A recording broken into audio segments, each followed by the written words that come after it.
Request everyone to put their mobile phone on silent mode.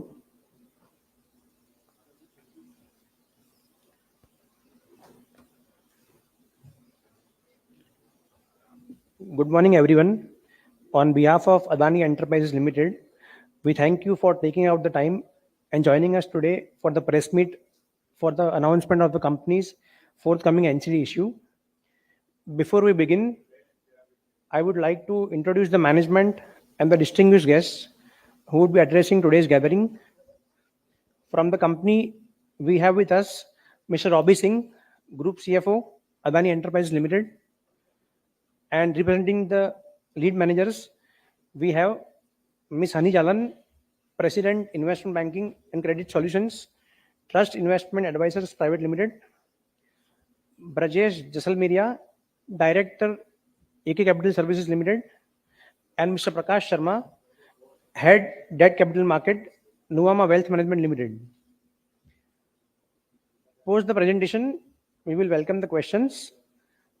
We would request the media to restrict the questions related to the NCD issue only. I would now like to invite Ms. Hani Jalan to initiate the proceedings.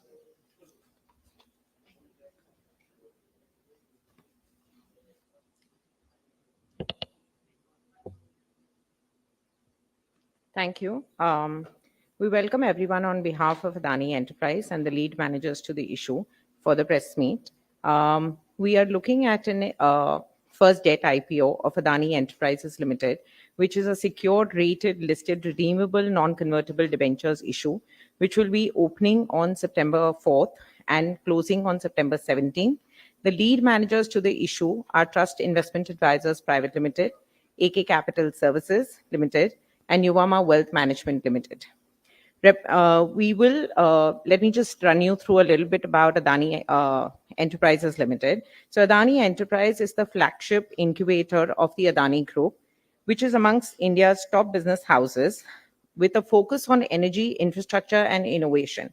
Adani Enterprises has developed a diverse portfolio across 4 core sectors: energy and utility, transportation and logistics, consumer, and primary industry. To brief you a little bit about the issue, we are looking at a base issue of about 400 crores with an oversubscription of about 400 crores, adding to a total of 800 crores. This NCD is rated A+ by CARE. The issue is going to open, as I mentioned, on September 4th and closing on September 17th. There is an option for the company to close early, depending on the amount that is garnered. The face value of the issue is 10,000 rupees, and there are 4 categories that can subscribe to the issue. As we go into the details, we will run you through the different categories that can subscribe to the issue. I'll now like to invite Robbie Singh to actually run you through the details about the company.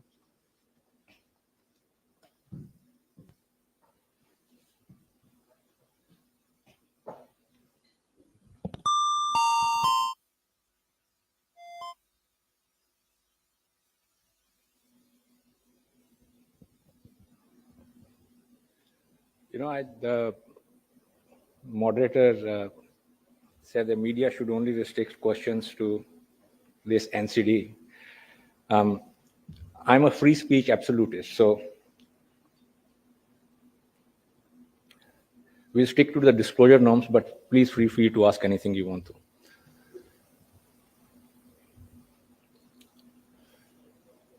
Just before I commence with the presentation, I just wanted to thank our team, our Corpcom team, Varsha, Jwalit, and Adani Enterprise team, Saurav,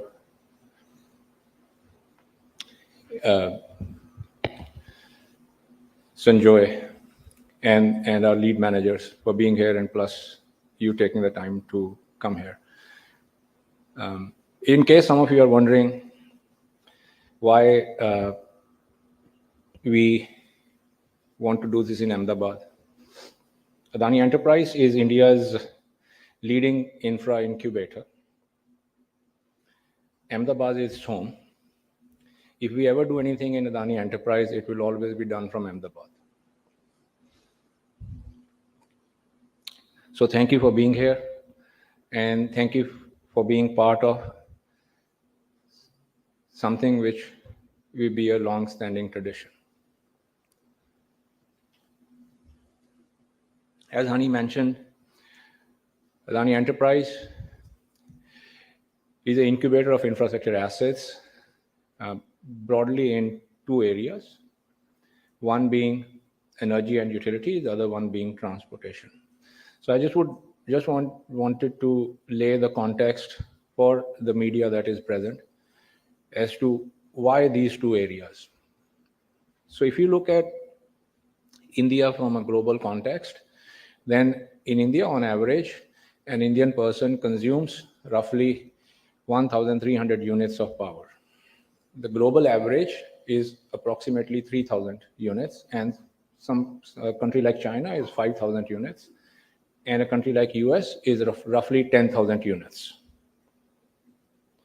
So in the energy space, there is a 5 times to 7 times to 10 times growth potential. And that is why Adani Enterprise is, as you will see when I run through the presentation, Adani Enterprise is focused on energy and utilities, and Adani has been focused on energy and utilities. The other aspect is that,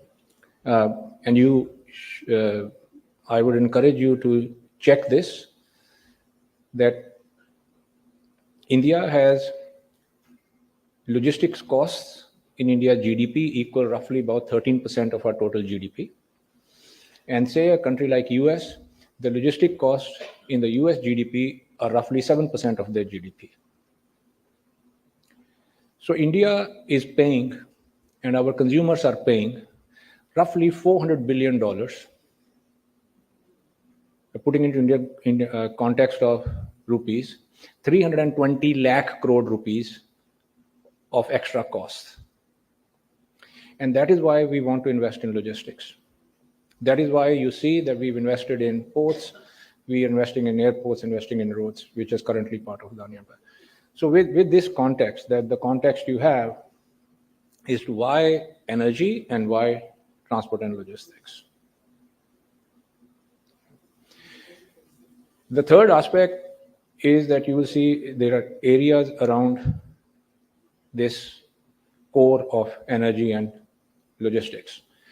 That is, a certain businesses, some businesses, be it materials, be it metals, they are heavy users of either power or logistics.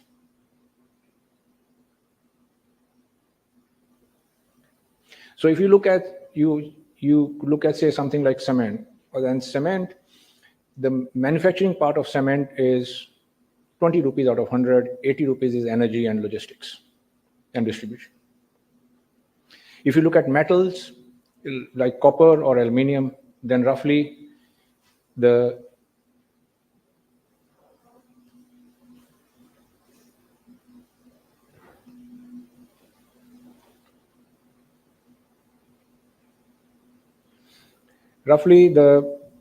metals are primarily a power business and to some extent processing business. If it is aluminium, it's primarily power business. Copper is majorly power, but it is in science terms exothermic reaction. So it has some heat of its own, so it doesn't require that much power. But so if you see outside of energy and logistics, we are engaged in areas that use energy and logistics in a heavy way. Outside of these three, we do very little. So less than 1% of our businesses, or if you look at overall businesses, about 3% of our businesses are in this area, about 1% of our capex goes into everything else. 99% of what we do in energy, logistics, and areas adjacent to energy and logistics, which are heavy users of energy and logistics. So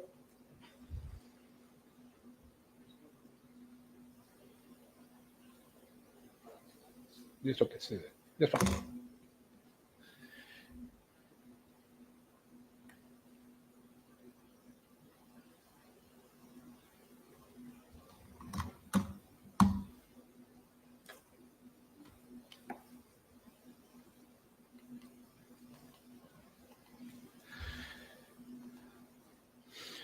So if we broadly see Adani as a portfolio, the infra and utility form the core of what we do, which is today we have 5 listed companies in that portfolio which are already in public, which is Adani Green Energy, Adani Power, Adani Energy Solutions, and Adani Total Gas, and on transport side, Adani Ports. Similarly, if you see how AEL is set up, all of these companies actually came out of AEL from 2015 to 2018. And in AEL today, you have Adani New Industries, the data center business, which is in a utility portfolio, and airports and roads, which are in transport and logistics. And then you have copper, PVC in the materials and metal space. Plus emerging area in relation to digital, which is a bit more longer term investment. Now in this core investment area, if you look at the record, then APSEZ, which is Adani Ports, demerged from AEL in 2015, as did APL, as did Adani Transmission, now called Adani Energy Solutions. In 2018, Adani Green Energy and ATGL demerged from Adani Enterprise.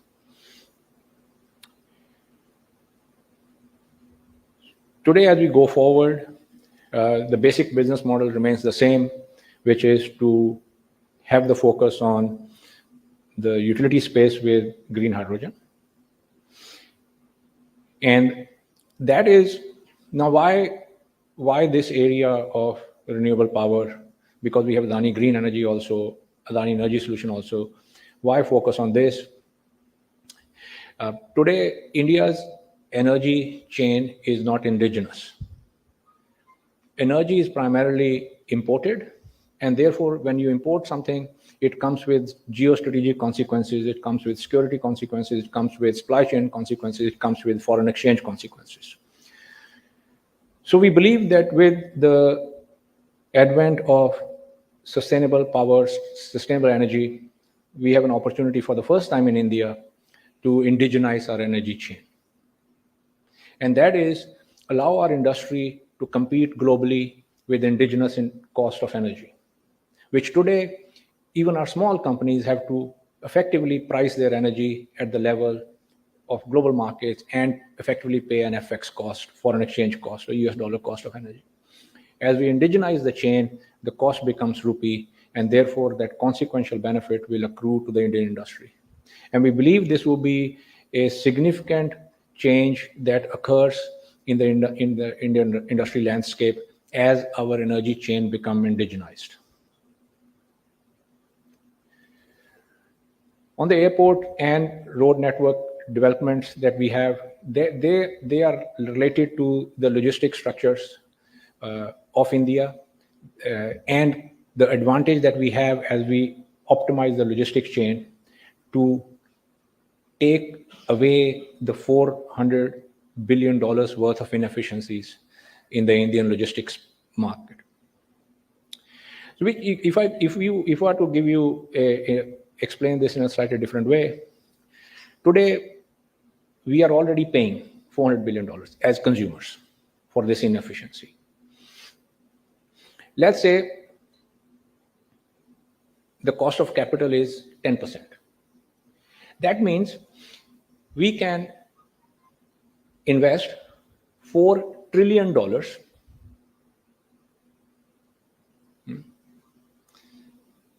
which is 3,200 lakh crore, and the return on that capital will just come from efficiency gain. Consumer will not even realize that that has been spent.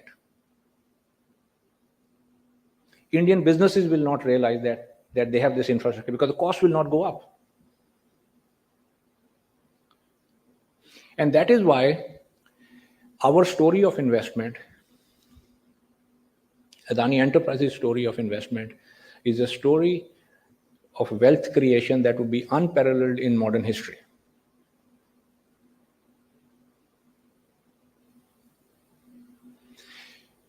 Now, some of you will wonder, 4,200 lakh crore and you are raising 800 crores.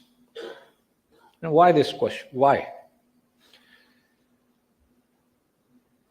The idea here is that if this wealth has to be created, And I've said this in many forums. This wealth and the benefit of this wealth creation must go to Indian public.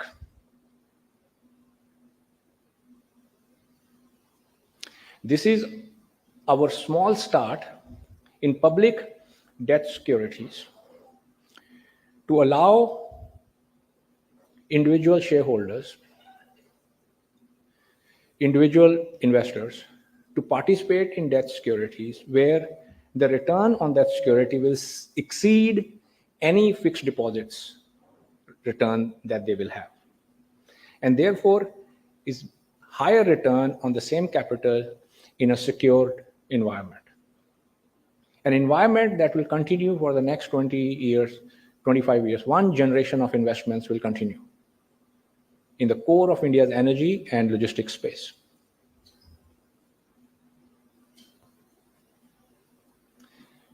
So it is with our banking partners, it is our starting attempt to familiarize retail investors so that they can become participant in this wealth creation. We are of the fundamental belief, and the evidence around the world shows this, that core infrastructure and energy of any country has to develop with the capital of that country. It is not appropriate to rely on global capital to build infra and energy.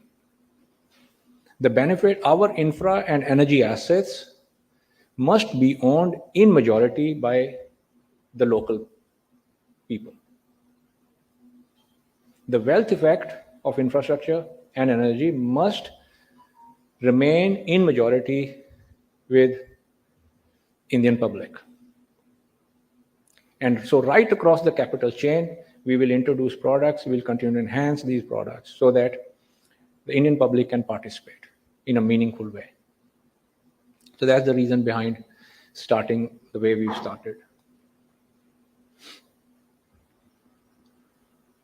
Some of you would have known this, so I don't want to belabor on this slide too much, but it has been a multi-decade story of success of building businesses that are today well known within the national landscape.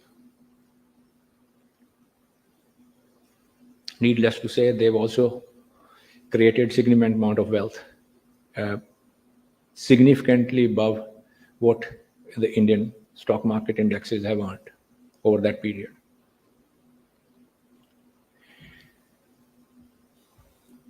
So today, the portfolio of Adani Enterprise is consistent with this theme of energy and infra plus adjacent assets.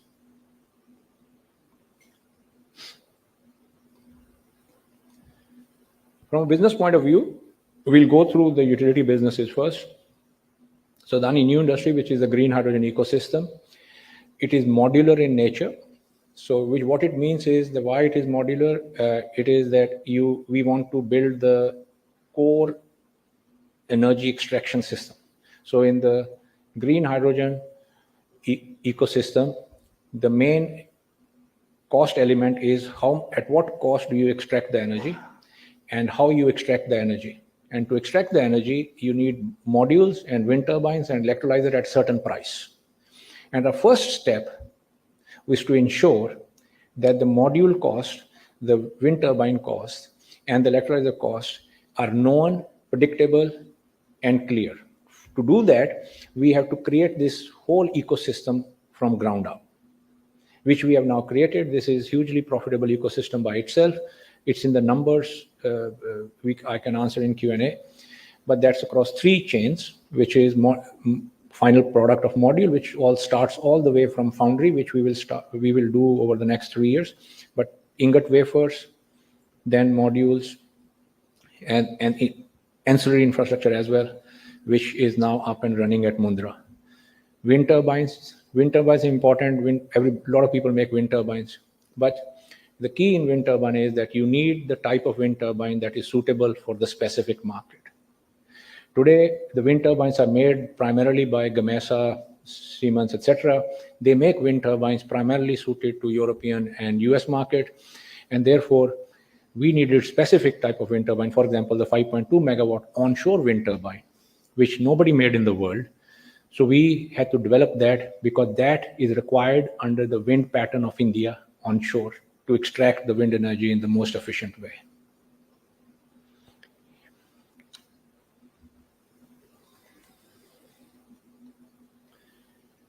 Similarly, on data center and water is small at the moment, but it will become large as we go along over the next 10 to 15 years. But on the data center element, a lot of you, I'm sure, one way or another today use UPI. Yeah? Okay. Maybe I'll start with a question to the media. What is UPI?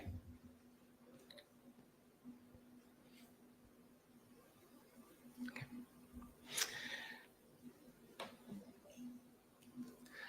So, non-technical term. So India has built a public infrastructure, digital public infrastructure, which is unparalleled and is one of the singular achievements of this government in the last 10 years. The digital public infrastructure is that you have identification layer, which is Aadhaar. Underneath the identification layer, there's a transaction, which is where the UPI transactions happen. Underneath the transaction is applications layer, which is a Paytm, all these applications. All the fintech is the application layer. So this is the digital stack. Now, some of you could have used, if you've come through our airports and you are registered. Honey, are you registered for Digi Yatra? So Honey used Digi Yatra. That is called the utility. Because we have the identification layer of Aadhaar, transaction layer, and apps layer, you can set up all these utilities. Now, when you do this, something is processing this data. And this is domestic indigenous data. So it will sit on data centers and servers in the country. That's where our data center business fits in. Because as this grows, okay, today when you do a normal search, and let's say you spend 1 unit of energy, when you do an AI-enabled search, you spend 9 times that energy.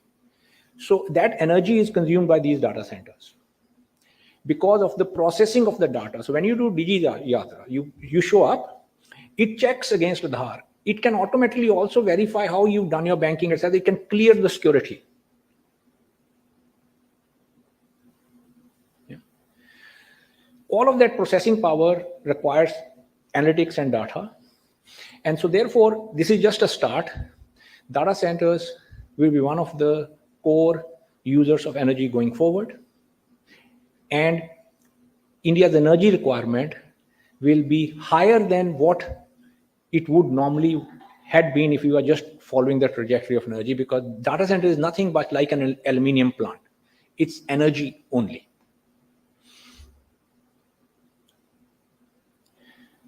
So something like UPI and the domestic digital stack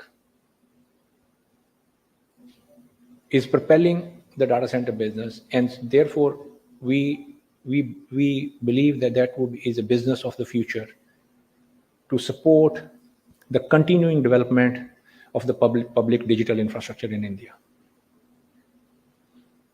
And this will be a key enabler.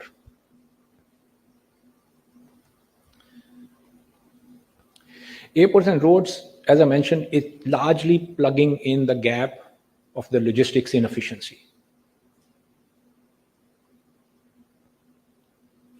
And therefore, these investments and these growths in these businesses will continue for a few decades to come. So they are like the sunrise industry. Because the sheer volume of investments required in this, because the entire return on investments in logistics will simply come from efficiency to the economy. That is, we find ourselves in a position, and that is largely driven by the policy architecture followed by the government for the last 10 years, a material change in the structure of Indian economy in the last 10 years that's been engineered by this government. And that has put us in a position where these efficiency gains will accrue. And in one place, this efficiency gain has already accrued. If you follow India's current account deficit, you will notice something changed materially in the last 10 years. The manufacturing deficit has disappeared. Atmanirbhar Bharat has been a great success of this government. And therefore, when you build the manufacturing ecosystem, which we did in our green hydrogen, all impact of all of those little things in manufacturing has meant that for the first time in 75 years, we find ourselves in a position as a country where our current account deficit in relation to manufacturing is practically zero.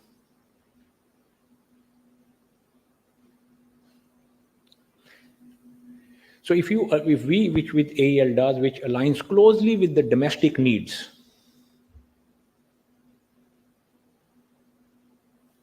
it allows the development of businesses that are consistent with the need of the country and they get their return from the efficiency and the growth required by local population.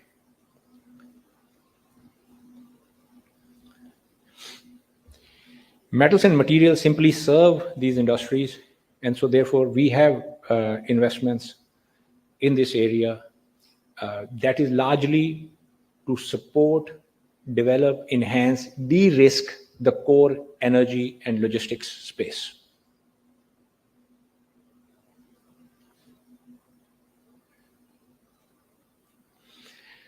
Operational function, AEL acts as an incubator, but we are here for public issues, so I just want to run through very quickly.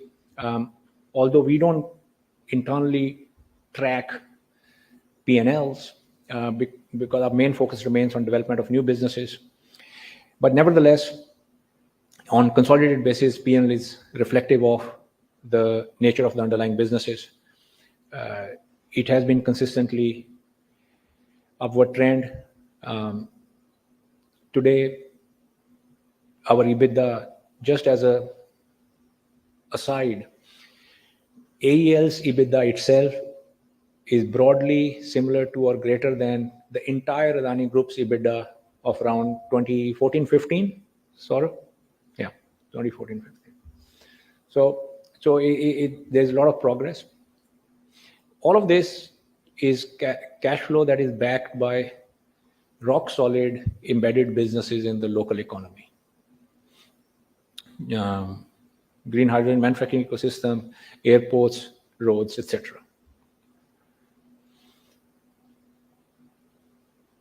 Growth's been very high, significant double digits, well over 20%. You will see some fluctuation in our revenue line that happens. That largely happens because Adani Enterprise has a trading business called Integrated Resource Management, and there the top line moves with the pricing. So the correct way to look at all of this is what's happening to the underlying margins, and underlying margins keep improving, so our EBITDAs continue to rise. And that is the efficiency dividend that is coming through. There will remain fluctuation in the income line as long as the IRM business is there, because that's just the dollar value of the commodity that is trading. Within the incubating businesses, as you can see, broadly, some growth is, we can't even quote it in percentages because it's multiples, but broadly, significant double-digit growth across the board. Even in the established businesses, the overall efficiency dividend means that the growth in the EBITDA continues to be on an upward trend as technology interfaces increase in the businesses. Since this is a debt issue, on a console level, depending on where we are in the capex cycle, the numbers go up and down. But broadly speaking, we remain well within the range of credit quality and ratings. And we expect the ratings to be on continuing improving trend. It will become evidenced over the next 6 months, in fact. and largely driven by the fact that we are well within the range at which the credit rating agencies expect us to be. So we are the lower end of the range that they expect in terms of net debt to EBITDA, or in the higher end of the range in terms of how much cash we have in relation to our debt and how much cash we produce in relation to our debt. Standalone basis, obviously, we are under 1 times net debt to EBITDA. That means we got significant balance sheet capacity to grow even faster if we want to. But there our constraint is development of new vendors who can support construction. So currently we have a vendor ecosystem of about 40,000 vendors in the country. We need to build that to roughly about 85,000 vendors. So we have to help create about 45,000 more small businesses who can support us in our capital investment program, which we will do over the next 5 years.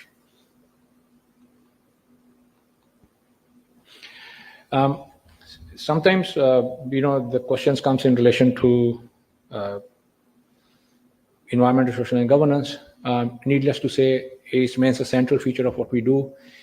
Actually, not just AEL, all of our companies, be it ports, be it Green, Adani Power, we rate at the top end of the rating agencies that rate us. We rate at the top end of the global averages. And from an overall perspective, we run one of the highest rated ESG portfolios in the country. But it's rooted in actually management system that support this. So if each business goes through its own specific benchmarking and therefore own specific way to address mechanism by which we have a consistent approach to how we conduct our businesses. So I'll give you some examples. Sometimes what happens is that when there is a lot of news,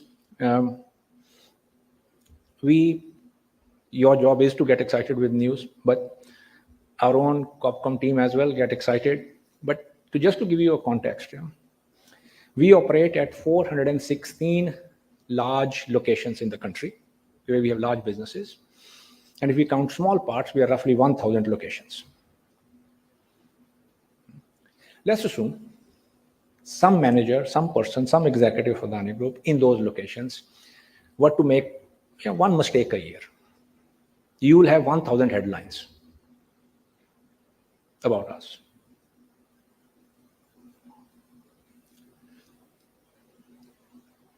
Of mistakes, not good things. You can now assess for yourself, based on the percentage of headlines that come about us, how little news we generate compared to how many touch points we have. And this goes to the foundation principles of the group and its founders.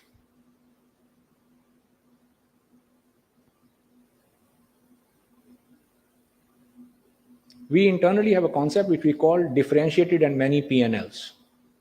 So one P&L which you see, which I went through, we have another P&L, and P&L of how other stakeholders look at us. Whether we make a difference if we have a business in Goda.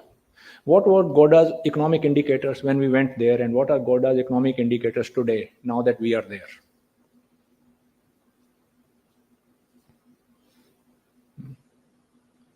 Do people know about Santhals today more than what they knew when we went to Goda? And so forth. So these are embedded decisions, not just box ticking exercise for us. And it's reflected in the fact that the core committees of our boards, which is for the purposes of ESG, which is corporate responsibility and risk management, they are a corporate responsibility committee, which is 100% independent. On the other side, on the P&L, on the numbers P&L side also, we are one of the only few corporates in India, where the audit committee also is 100% independent. We do not sit on our own audit committee, although SEBI allows you to, because in listing requirements, audit committee has to be only 75% independent. And so one person can be us. We do not sit on our audit committee. of any of our corporates. Every single one of our audit committee is 100% independent. Every single one of our corporate responsibility committee is 100% independent. And the reason is that they must be independent. We cannot sit on audit on ourselves, even though permitted by law in the country.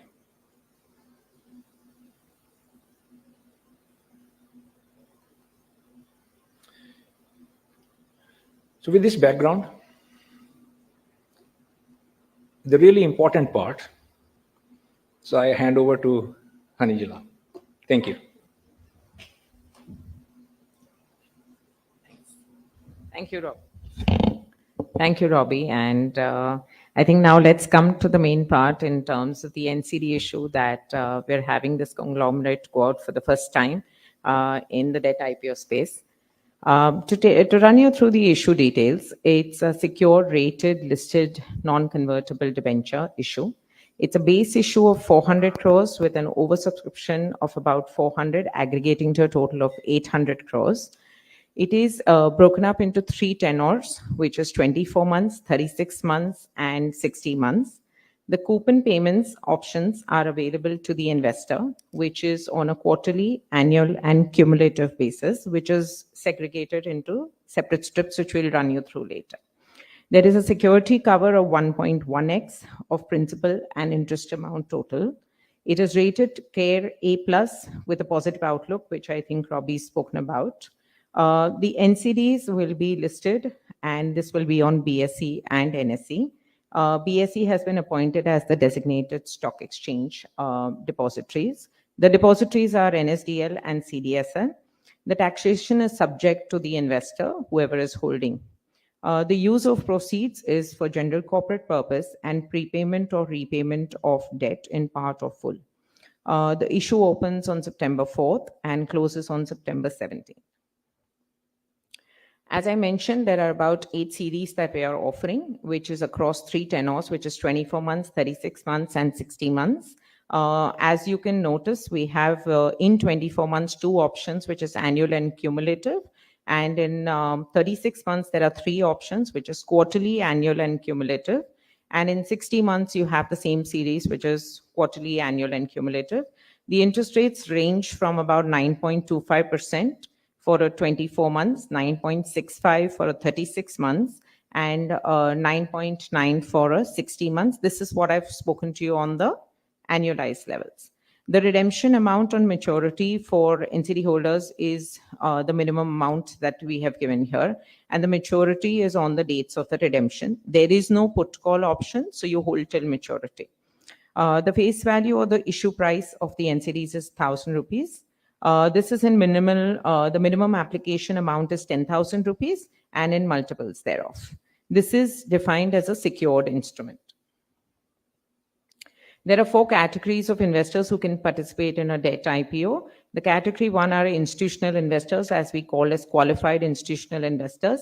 These will mainly be your large financial institutions, banks, provident funds, insurance, pension, and the like.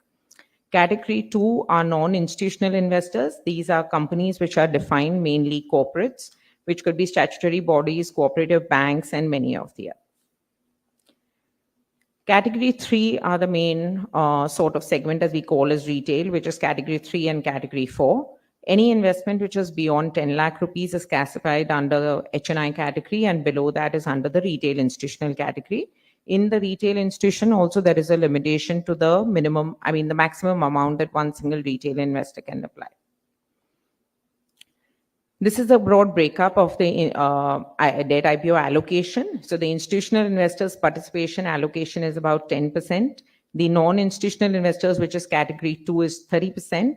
The HNI category is 30%, and the retail investor category is 30%, which gives you a perspective that the debt IPO is allocated more for a public issuance of retail participation. The intermediaries to the issue are trust investment advisors. You have AK Capital Services and Nuvama Wealth Management. The registrar is Lincoln Time, and the debenture trustee is Catalyst. So we'll now open it up for questions that you may have. We would request to identify the name and the media house you are representing. So, very good morning. I am Siddharth Bhatt from Alparam Hindi Daily Newspaper since 1982. मेरा प्रश्न है रोबी सिंह साहब से कि Y debenture, अगर हम investor को या इंडियन पब्लिक को बेनिफिट देना चाहते हैं, you may also come up with the public issue of equities, और ये as a business perspective by issuing debenture during this tenure, it may be a costlier affair comparatively. So why we have not gone for other mode of raising fund? Thank you.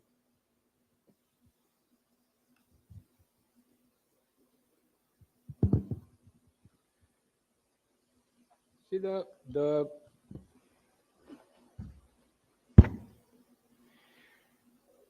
as I explained, in overall capital management space, two things become important. One is that what is the overall end objective, and you have the responsibility. One of the core responsibilities that across the product set within the Indian capital markets, public debt outside of government and financial institutions is very limited. And if you look at any mature developed market in the world, that is not the case. So as a large corporate, it becomes incumbent on us to play a level of developmental role. So that's to answer the cost. So we understand there is some cost to it. But in the longer term, that cost gets mitigated because it creates a new access to a type of capital that today is not there. So the one is the longer term play. The second is from time to time, we continue to, it is outside the purview of this, but we are one of the few large corporates that have very active domestic engagement program where we go and meet in various cities in India, showcase our companies. So from an equity investor perspective, that continues. And as we go along this, you will see that this journey, that you will see that the entire product set across the capital spectrum will become available for retail as well, including equities. Thank you. Next question.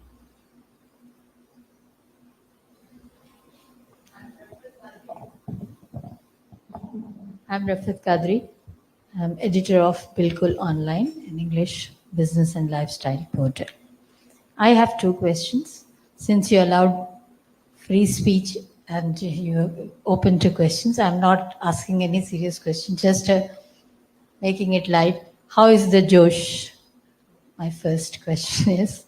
Secondly, how many employees does Adani have? Answer the second question first. We categorize our employee ecosystem in three ways. So direct employment, roughly about 42, 43, because I hazard to not give you the exact number because about 1 or 2% is normal changeover that occurs. So about 42,000. We have contract and direct contract staff of similar amount. And our Adani India Infra Limited has a further contract workforce which works of about 1 lakh, which works on our development projects. So in total, at any given time within our construction program, our contract workforce and employee workforce roughly about 1.8 lakh crore. 1.8 lakh, sorry, numbers. In relation to the first part, I get into trouble. Well, it was last year, yeah. So the Indian flag was behind me, and a lot of people, excited people, commented on that. Those of you who don't know, I represented India, so I've had Indian flag in my office or my house since 1986. And I've been Indian flag, so I had the right to use the flag, but nevertheless, it's about the fundamental nature of what we do. Is a pure domestic investment, largely group and portfolio.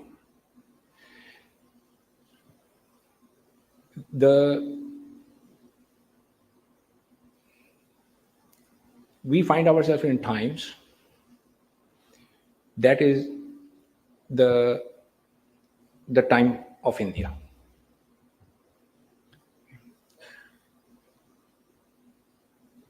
India will add an economy the size of US to its economy in the next 25 years. What took US 200 years to build, we will do that in 25 years. Okay. So you can imagine what exists in the US today. We'll build all of that in 25 years. So one of two things will happen. Either the future generation will look at us and say that when opportunity came, we had the courage to look in the eye and work hard and deliver. Or we were part of the same generation that brought India to its knees in 1990.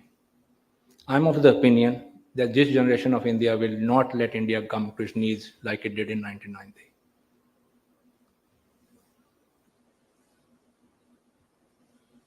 We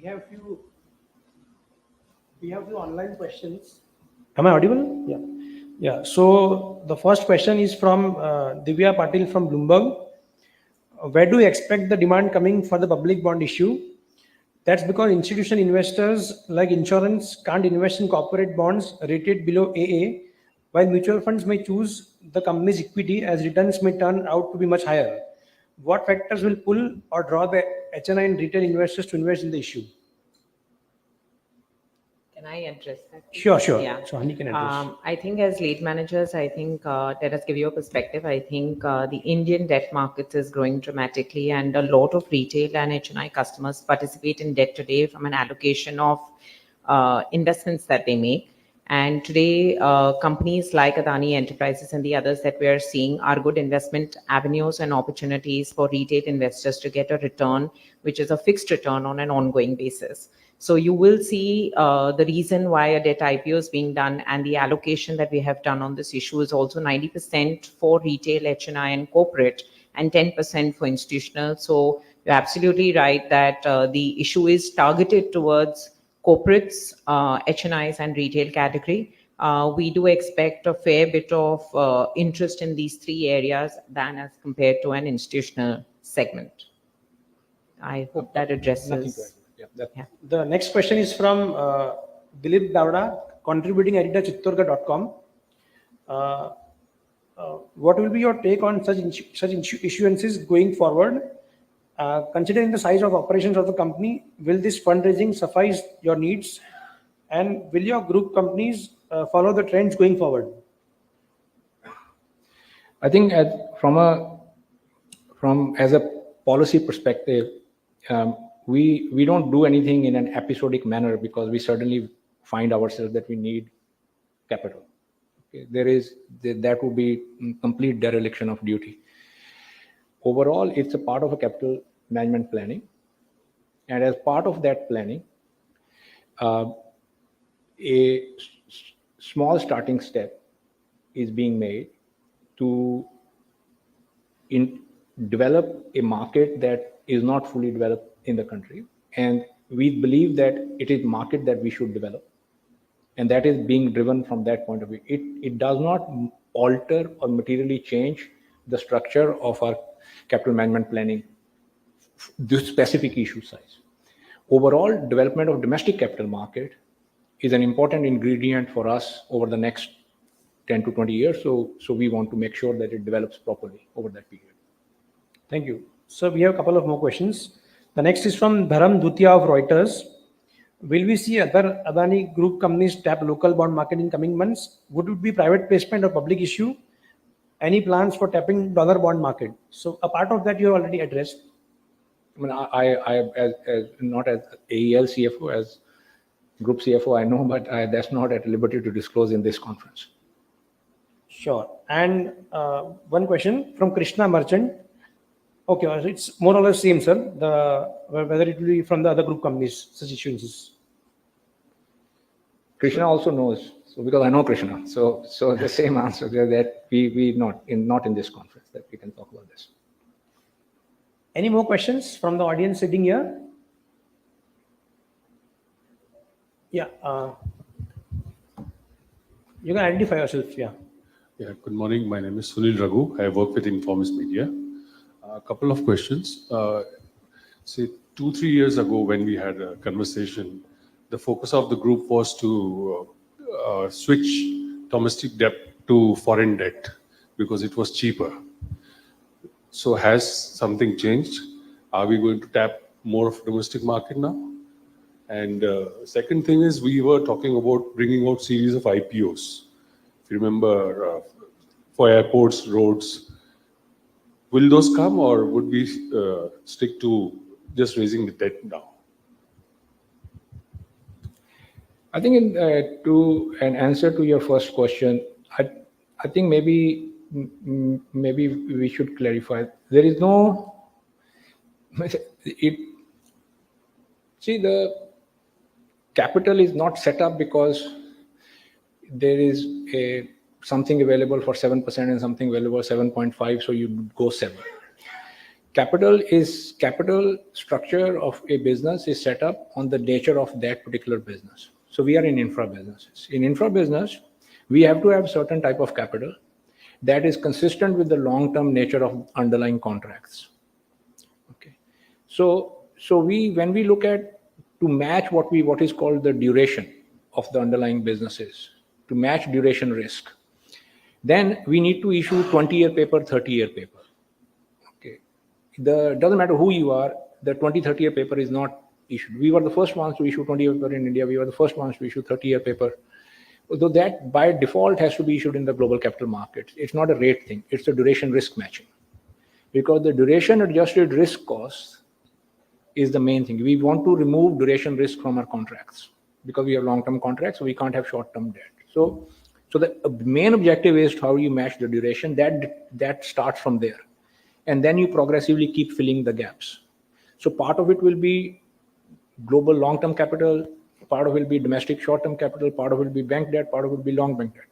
So there's no, it is a fallacy to assume that the decision to design the capital structure comes from the sticker rate of 9%, 9, or whatever the number is. The risk-adjusted cost of capital is driven by the underlying duration, underlying refinance, underlying system risks that we carry. Our objective as leaders within the organization, or my objective as functional head also for Adani Group, is to ensure that we have minimal system or liquidity risks. Okay, because anything that can occur will occur over a long period of time within certain probability. So you do not go for quote unquote cheap short-term paper and leave yourself open to duration, refinance, and system risk. Okay, so that's the one. So it's not, we don't set those numbers. The numbers drive from this underlying stage where the businesses are. Your second question in relation to, so as we had always highlighted, 3 de minimis conditions must be met, and those are: a individual business must be able to support itself fully. It has the organizational capability to conduct the business fully from both board, management level, so it is at organizational certain stage. And third, that its ability to consistently be able to invest at a rate that we desire for that business to grow. So once these 3 things are met, then the business will be We believe that for us, within a year, the first business, as we highlighted last year and highlighted at an annual results meet, airport should be the first business that will be ready for demerger, and we retain the timing as consistent 27, 28. Thank you. Yeah, Abhinay. So we'll take only one question offline, and there are more online questions, and then we'll close. We are running short of time. Hi, I'm Nehal from Mint. Mr. Singh, you mentioned that domestic debt capital markets will become important as part of your debt matrix 10 years down the line. If you can just give some sense, how significant you see this portion to your overall debt matrix 10 years down the line.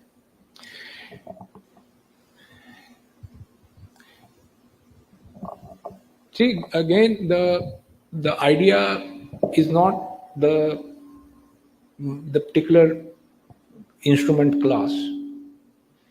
Why we need the domestic debt capital to develop is an overarching structure that as a nation, we must fully monetize our financial assets. So today, majority of our financial assets are not monetized, meaning they are sitting in non-monetized form. They are sitting in financial assets, but they are non-monetized, which is either gold at home or land that has no mortgage or house that has no mortgage. So there's financial assets not being created fully. So the objective is provide the best platform to those who have financial assets to be able to monetize their financial assets. And the reason why this becomes important is that India roughly has about 2 to 3 times its GDP in its financial assets. So therefore, there's a large capital that can be monetized, provided the access, transparency, disclosure, and comfort exists for the public to invest. So the objective is the monetization structure. So today the monetization option is you put a deposit at the bank, or you buy a government security, or you buy a financial institution security. Aside from that, there's no fixed interest option. So, or you have a mutual fund fixed interest that you are exposed to fluctuation risk of the fund itself. So this is a new way to say that you can have direct exposure, a direct disintermediated exposure into a fixed interest product. And that should access some of that financial capital, which we can then deploy to our own infrastructure development. So from a size perspective of a decent, fully functioning economy, to give you an example, the global equity market's around 80 trillion and global fixed interest market is around 130 trillion. So the fixed interest market in India will broadly follow that trend as well. Thank you. Sir, Yogesh Shah from Blue. Earlier you... Sir, mic. Yogesh Shah from Blue. Earlier you draft paper for 600 crore and now it is 800 crore. Sorry, I didn't understand the question. Earlier your draft papers have sent to for 600 crore. It is postponed and now it is 800 crore. What is reason? Yeah, so as lead managers, we'll just address this. The initial draft was, yes, filed at 600, but we felt that it was important to look at a larger size. And that's why we had changed it to about 400 plus a 400 to 800. So 2 last questions, if you can take it online. One is a common question from a couple of media which are online. Considering that Adani Enterprises has board approval for QIP issue, can we expect one soon? When is it expected? And how much the company is planning to raise via QIP? Patience is the virtue, no? Okay, so, and the last question we will take for today. Is there any conscious change in diversifying debt while pursuing ambitious expansion plan by the conglomerate? That is from PR Sanjay of Bloomberg. No, there is a specific desire to diversify the sources of capital. But that is not a byproduct expansion. It's byproduct expansion, the investment decision. So this is a funding decision of that investment. So both are not the same. So investment decision is related to, as I said in my opening comments, the two core areas where Indian economic structure and where we find ourselves in the policy architecture now in the country on energy and logistics is an economic benefit that will accrue, and therefore our returns will come from that economic benefit. So it's very likely that those returns will occur and over a long period of time. So investment decision related to that. Now, how we fund that investment, that is, each company will have its own plan. This is AEL's plan. Our other companies will have their own published capital management planning, and according to that plan, they will also continue to diversify their funding sources. Thank you. Thank you very much, sir. Now let me invite Mr. Brajesh Jaisalmeria to give the closing remarks.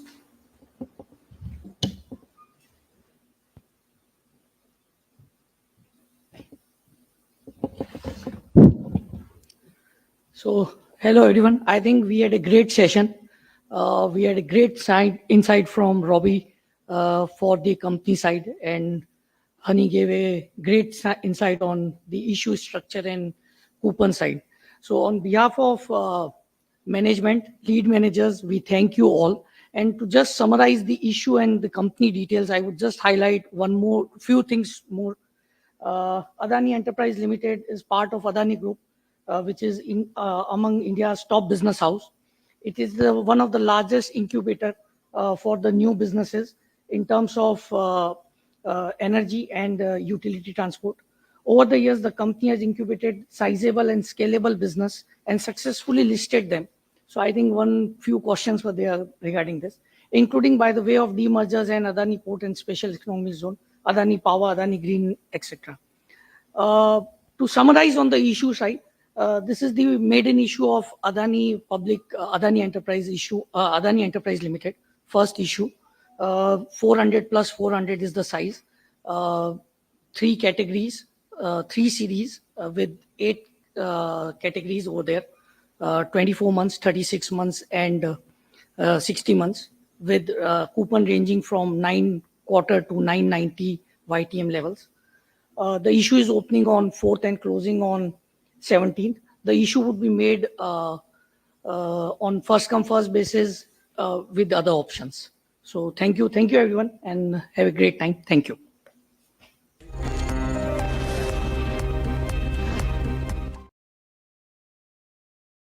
Adani Enterprises Limited for their forthcoming NCD issue